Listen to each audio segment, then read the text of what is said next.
Welcome.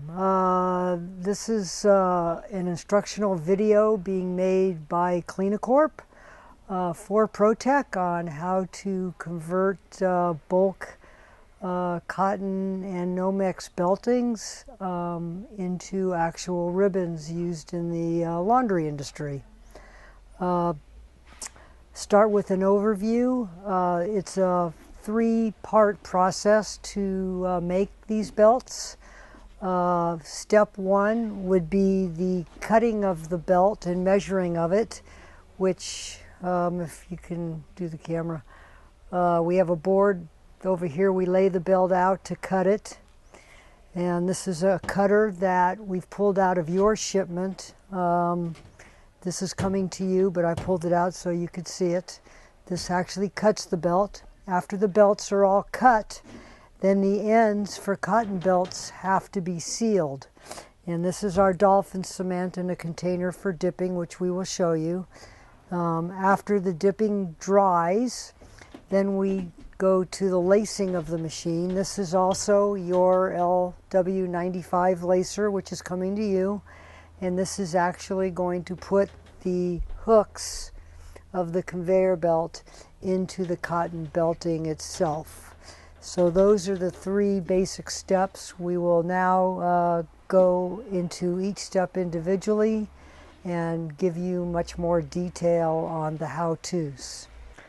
Okay, so the first step of the operation would be to measure and cut the belts. And again, this is your 6-inch belt cutter. Thought I would give you a brief overview of the cutter. Your belt's going to go underneath, and you're just going to come down, and then this slides out and cuts the belt. To pull this out, to change the blades, you're getting a Allen wrench set, which we just loosen the Allen wrench screws. Your rod pulls out, your slider, and your rotary blade is right here. Be careful, it's very, very sharp. To replace that blade, basically have a couple screws and another Allen wrench screws here. Undo them. This pulls apart and you can replace the blade, put it back together. Some lubrication, a little bit of lubricant is good to help this slide back and forth in the sheath. So after you get the blade back in, everything tightened down, just stick that back in there.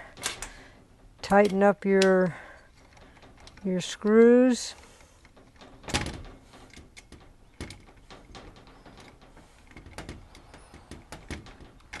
And you're ready to go. So what we've done here with our 4-inch belt cutter, which has been discontinued by the lacing manufacturer, it's now the 6-inch that you have. We took a 2-inch board and mounted the belt cutter in there so that you have a pretty smooth surface to be able to slide your belt in and out. So when you cut it, it's a nice cut, and then you pull it out. Okay, so for measuring out and cutting the belts, we jury-rigged up. There's many ways to do it, but we just took a frame, made a frame, and made a stand for the belts so that the belting can roll off the stand into and through the belt cutter. I will simulate here. These are just some different types of belts. We have a standard cotton belt, elastic belt, a 2-ply heavy 4-inch belt, even a rubber belt. So for purposes of demonstration, most of the belts that you'll probably be doing will be cotton. So what we do is, let's just say we're going to do a 60-inch belt. So we're going to take the belt, make a nice straight cut with it, so we have a nice straight edge with the belt perpendicular to the belt cutter, nice and straight. Pull the belt to our 60-inch mark. And then with any type of a clamp, you want to clamp it at 60 inches. And make sure we have a nice straight edge along the boards. You don't want to have any curves or any folds. Pull it just snug. You don't have to stretch the belt, just snug. And we're just going to pull our cutter across, and now we have a 60-inch belt. The 60-inch belt, remember, the lacing goes on it, but it's end to end, belt to belt. We don't figure in, when you're measuring a belt, the length of the lacings, which we will show you how to do in another part. So it's end of belt to end of belt is how the belts are measured. So up until this point, we have demonstrated the measuring and the cutting of the cotton belts.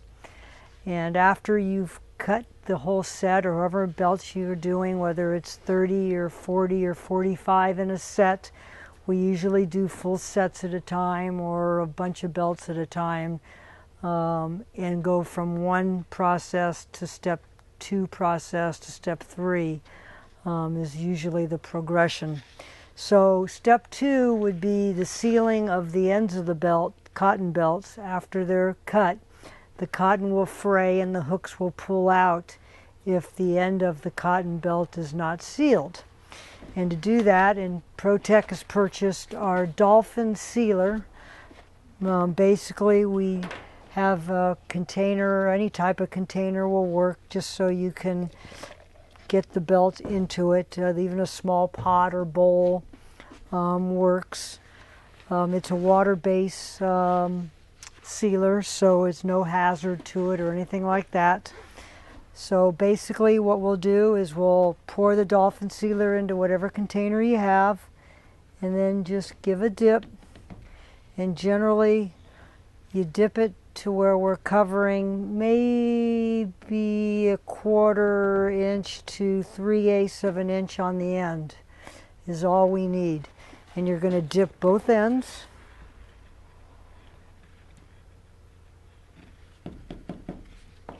And you can squeegee it off so you don't waste any.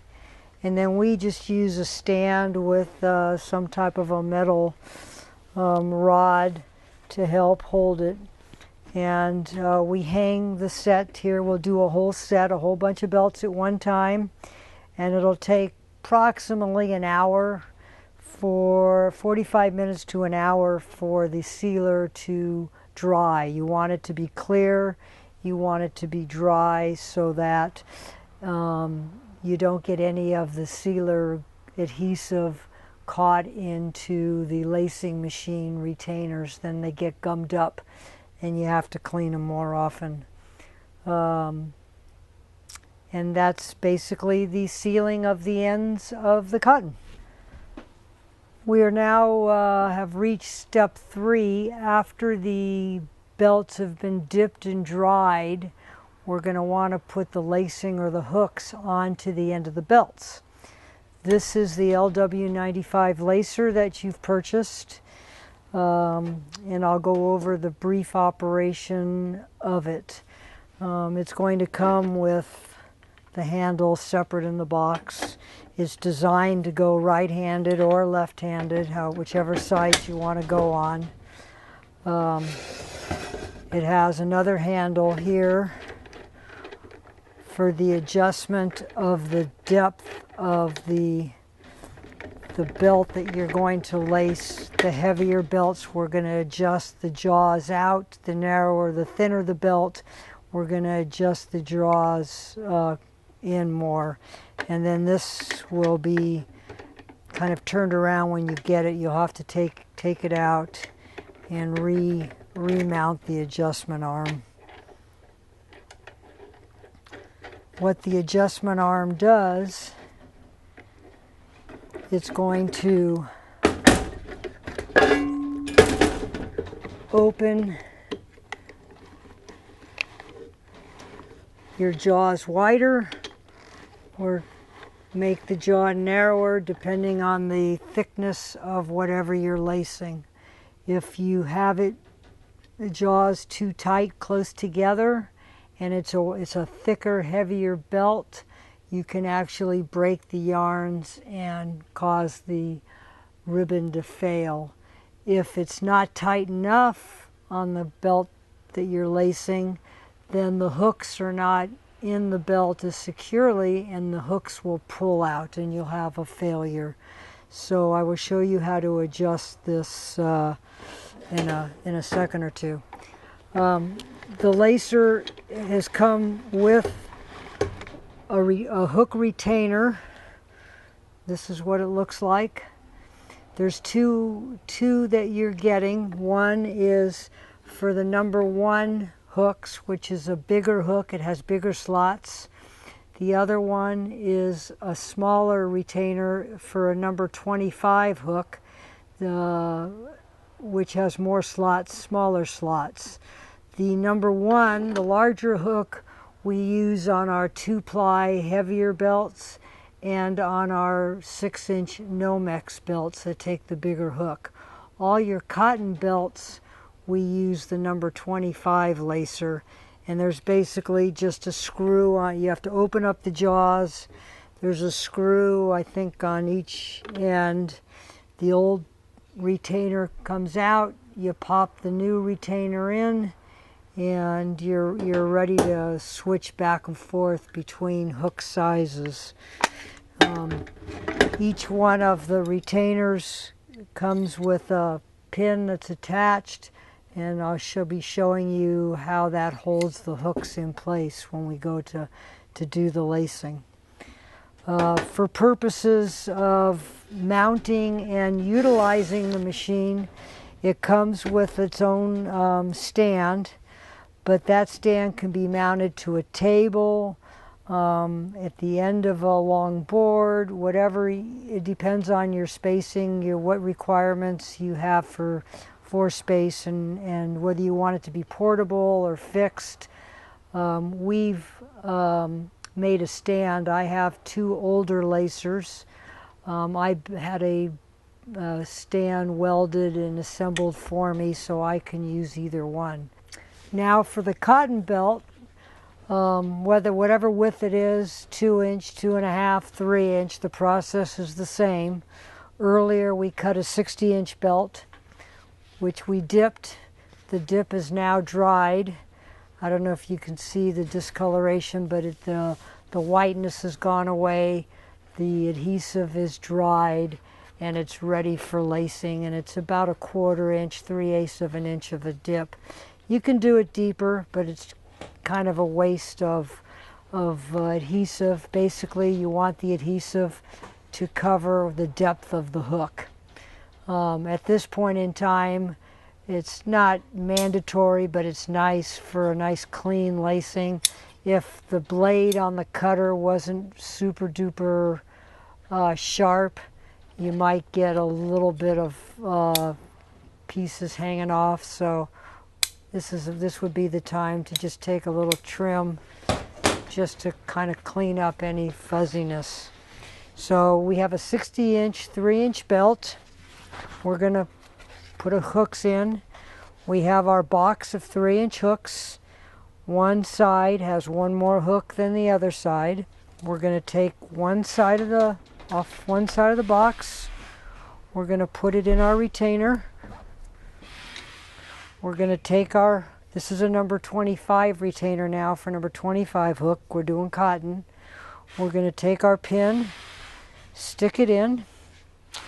We're going to take our putty knife, or if you have long fingernails, it works too, but putty knife is easier.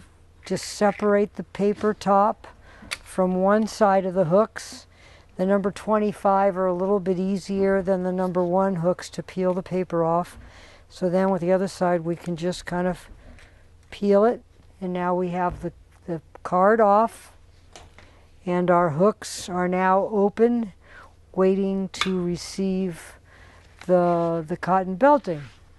The jaws were adjusted the same as before.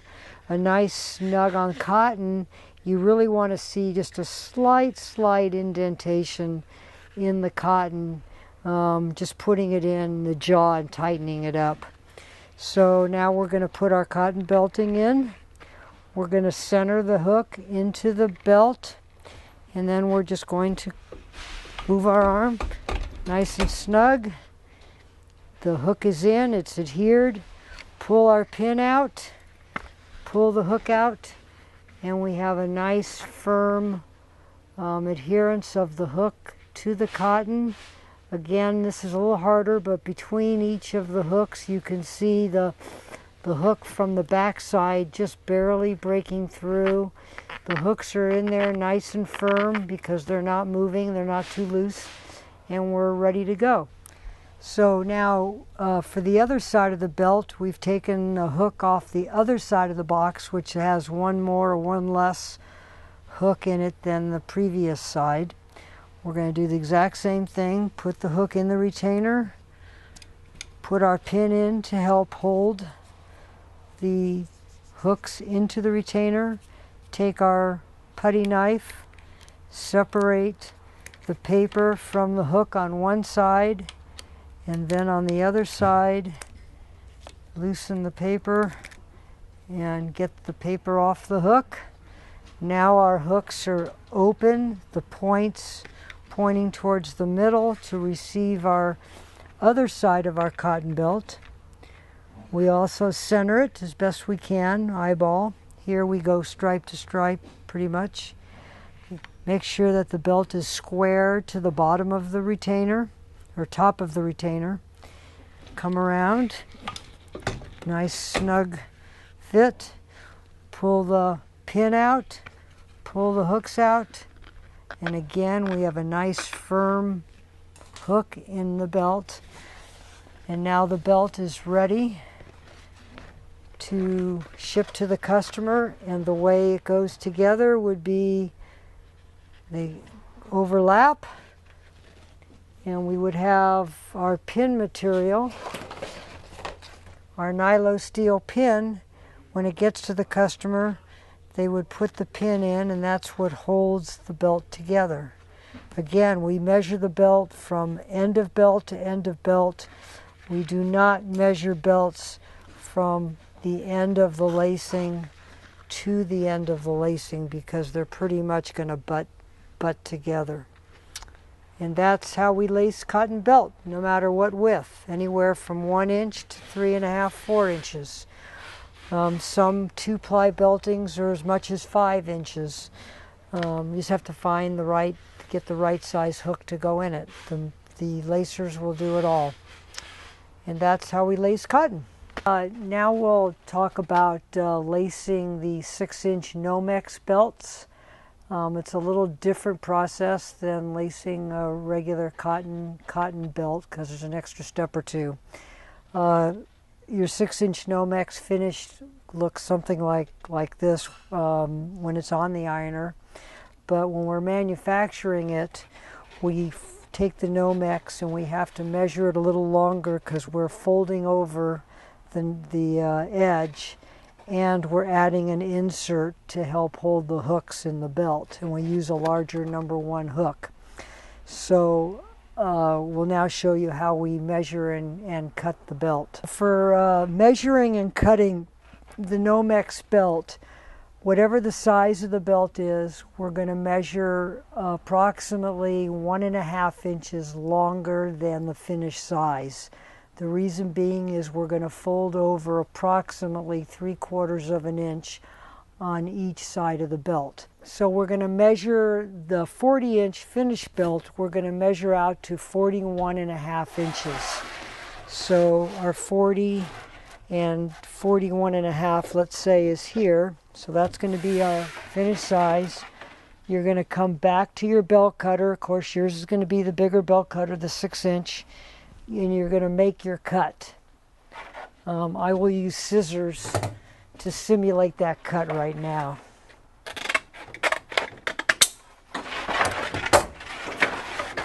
So now we have a belt that is 41.5 inches. In order to get it exactly and consistently to the 40-inch finished mark, what we do is we'll take the end on the belt cutter, fold it over approximately 3/4 of an inch, give it a crease. I use scissors, or you can use anything you can just to give it a bit of a crease, trying to make sure you have the edges straight when you make your crease. Now come back to your 0 point. So that's 0 inches. Now you're going to come back to your 40-inch mark, and you're going to fold to your 40-inch mark. Again, take something to crease there. Now you have a finished size 40 inches. You cut it 41.5, 3/4, 3/4, finished 40 inches, and now the belts are, this belt would be ready to lace. Okay, now for the lacing of the 6-inch belts, we have a number 1 hook, and I'm going to have to send you what's called a unibar hook. They're minimum 12-inch length, so one 12-inch length will take care of one belt. We're going to have to cut them in half.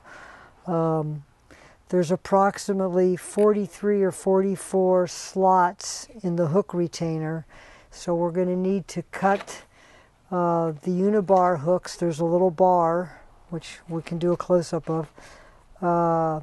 We're going to cut the bar, slice the paper, and we're going to have a 6-inch hook ready to lace. And then all we're going to do is take a pair of cutters, and we're going to cut the bar at that 43 or 44 mark. Then we can cut the paper. And now we have a 6-inch hook ready for lacing. Now for putting the number 1 lacing into the belt, you have your XLW95 lacer. You're going to want to adjust the jaw closing to where it's going to feel a little bit snug when you pull it. Again, you don't want it so tight that you have to crank down on the arm, because you'll break the hooks and you can damage the Nomex or the cotton. So you want a good snug fit. Now we've cut our lacing already to fit the hook retainer and the belt off of the 12-inch unibar. So with the unibar, it doesn't make a lot of difference, but I try to be consistent with the bar facing you or facing away, so all the belts kind of look consistent. Put it in the retainer of your lacer, and we'll use this hook. And you're going to want to put the pin in to hold down the hook, just like before with the cotton. Then we're going to need to peel off the paper just like we did before. Peel the paper off of one side of the hook, and the unibar paper comes off even easier than the number 25 papers for the hooks. Now we have our hooks in, the tips are up, so now we're going to take our folded belt, we have our insert, and we have the hook and the lacing. So normally this belt would be a lot longer, but we're going to want to stick the folded edge facing you. Make sure the belt is down flush against the retainer, just like cotton. Try to center the belt in the lacing evenly, so it's going to be fairly even. Then we have our insert, which you cut previously. Lay it down, make sure it's sitting in the bottom of the top of the retainer and the bottom of the fold, and then simply do your close. Pull the pin, and now we have a nice 6-inch hook centered on the belt. You can see the tip, you can see the unibar, which is holding all the hooks, should be right about at belt level. It should be straight, which it is. The hook should be firm, and now it's ready for the other end. That's how we lace a 6-inch belt.